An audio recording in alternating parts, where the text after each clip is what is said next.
Hello everyone, Mr. Drybones here, and I've got a new retro game for you. Today we're taking a look at Rocket Knight Adventures for the Sega Genesis. I have the sequel, Sparkster, as you can see playing in the background, which that was released on Super Nintendo, but this game was a Genesis exclusive for its day, and it was actually worked on by some of the people that worked on some of the later 16-bit Contra games.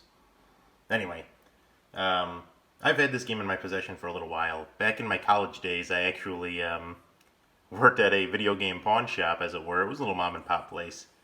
And I had given away my Sega Genesis to charity in high school. And as an adult, I wanted it back. So I picked up a Sega Genesis and a handful of games, including Rocket Knight and Sparkster. I've had them both in my collection for many, many years. And it wasn't until I got a visit from a friend of mine who stayed with me for a week, maybe 10 years ago. We hung out. We went to all kinds of arcades in the area and stuff like that. And he challenged me to play the game, and I could not get past the first level. He grew up with the game, and he knew his way around it like the back of his hand, so he promptly showed me how to do it. But I still never got past the first level, until recently when I streamed it on Twitch. And it's a lot of fun. It's a really great game. It took me about 7 hours and 3 days to get through it, but it was worth it. I got really salty, and that was the point of the stream. But we had fun, and I really enjoyed the game, and now I want to share it with you. So let's go ahead and let's take it. Here we go. We got Sparkster. That's our main hero right there, a possum with a jetpack. We're going to go ahead and throw that in the old Sega Genesis 2, and we're going to give it a shot. So hang in there. Let's take a look at Rocket Knight Adventures for the Sega Genesis.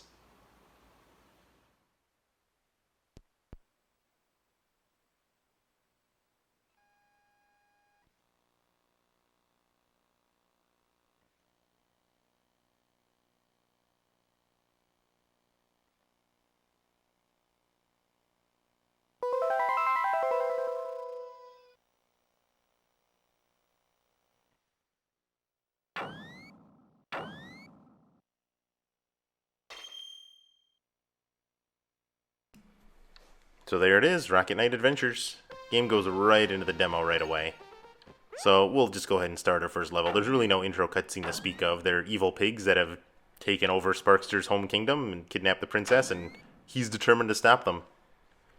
It's a pretty straightforward game. You've got your attack button and your jump button, and that's pretty much it. What makes the game unique for being a platformer is the jetpack that you can charge up. It's up there right above your health.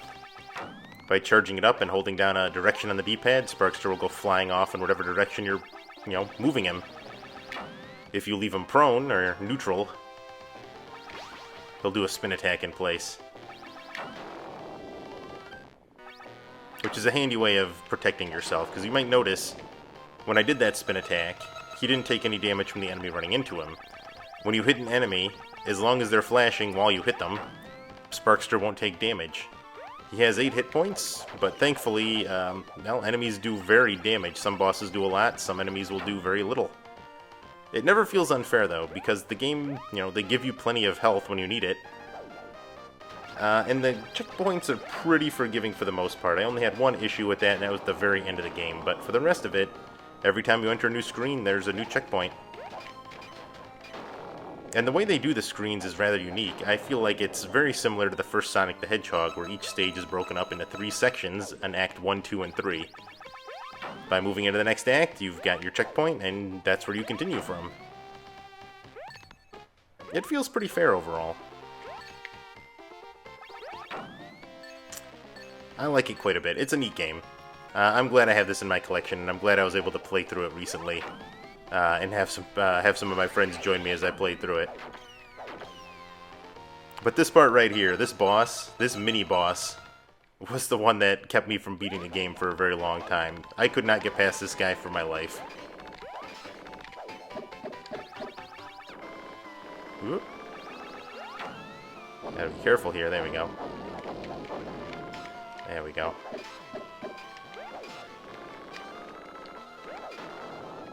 Nice. See, he only did half a heart of damage, whereas the regular pig soldiers did a whole heart. So the game seems very thoughtful in how it deals out damage to the player, because even the final boss only does 1 heart of damage, so you can take a lot of hits, even when it's in a multiple phase boss battle. There we go. And that was our first act, and now we got Act 2. This is actually really neat. And this is the only time you see this item in the entire game. The other ways that he uses his jetpack is never really explained. But the game has these flying sections, and almost, well, let me think now. I would say 3 or 4 stages have flying sections like this. They're really neat little auto-scroll sections, and the last level in particular is a really neat Easter egg that I think Konami fans would really enjoy if you haven't played it before. But let's see if we can't get through this first stage here.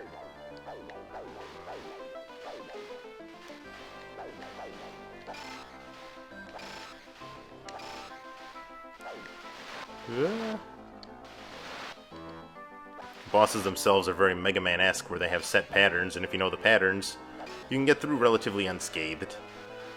But even the best of us make mistakes, so don't feel bad if you take some hits. There we go. Well, I'm looking really good in this playthrough. I've recorded 3 or 4 times at this point, and I always have screwed it up by now. Let's try not to jinx ourselves. And here's our Act 3.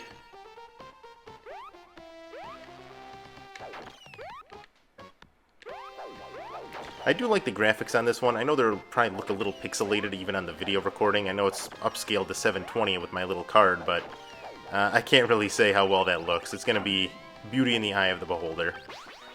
But the jetpack has a lot of uses. As you saw, I can use it to rocket up hallways or rocket through hallways. Ooh, there we go. Nice. He doesn't stop when he hits a wall. He actually bounces off them, which makes traversal very, very nice. And some of the later levels actually take really good advantage of it. Oh. There we go. Good old rule of 3. Take advantage of it so Sparkster can collect items or, dodge traps.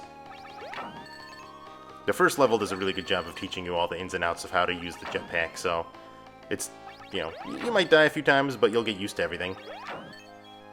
The more times you play the game, the better you'll get at the mobility.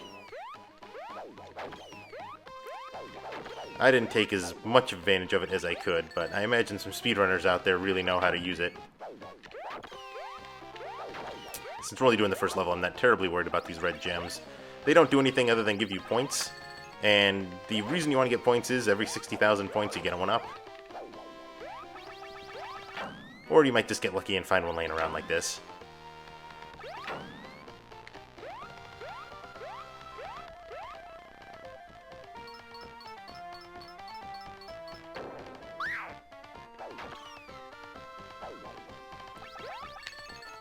There we go. Ooh, a little foreshadowing of the boss to come.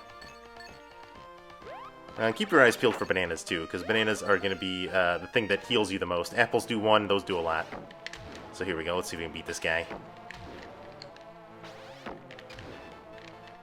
The game has some really creative bosses. None of them are recycled as you play through the game. They're all unique. And a lot of them will have multi-phases. Oops, I should have been on the other side. I was used to doing this on the left side, not the right.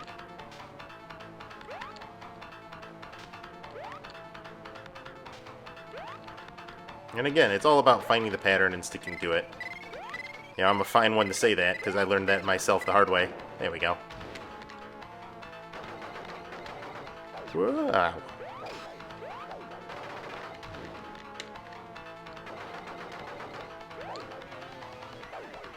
Whoa. And there we go, that was the first boss. The game overall is pretty short. It only took me, when I finally played through it start to finish, including the continues and deaths, it took me around 90 minutes to get through, which is probably why they took out the level select code. If you decide to play the game, I'd say, if you're going to emulate, find a Japanese copy, because you can use a level select code to hasten your progress. But if you're going to play the US copy, there's no stage select. Just do your best, practice, and persevere. And don't be afraid to get salty, that's what I did. But ultimately, it's a good game. Well worth it. I think I only spent like $5 to get this out of the bargain bin at that mom and pop game store. So I'm glad I got it. And I got Sparkster too, so hopefully I'll get to play that on my stream sometime, and then we'll check it out here. Oh, bye Sparkster. And that's how he died. Nah, but seriously, it's 7 levels, maybe 3 acts apiece, 21 levels, give or take. If you want to be technical about it. But it's worth a play. You know, this is back when everybody and their mom was trying to make the next Sonic the Hedgehog and Super Mario, because that's what was printing money at the time. And, you know, even though Sparkster only got a few games, and he did get a new one in 2009, I think it was 2009, it was late 2000s. You know, he was he was one of the good ones. You know, Sparkster should have stayed around. Everybody had their own. There was Arrow the Acrobat, Sparkster, and so on. But I like Sparkster. He's got a cool design, he's a neat character, and he had some good games. So, yeah, I guess that'll be it for Rocket Knight Adventures. Thank you for watching, and, hey, I'll see you next time.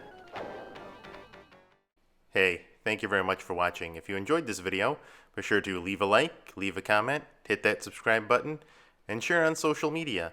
Thank you again for watching, and I'll see you next game.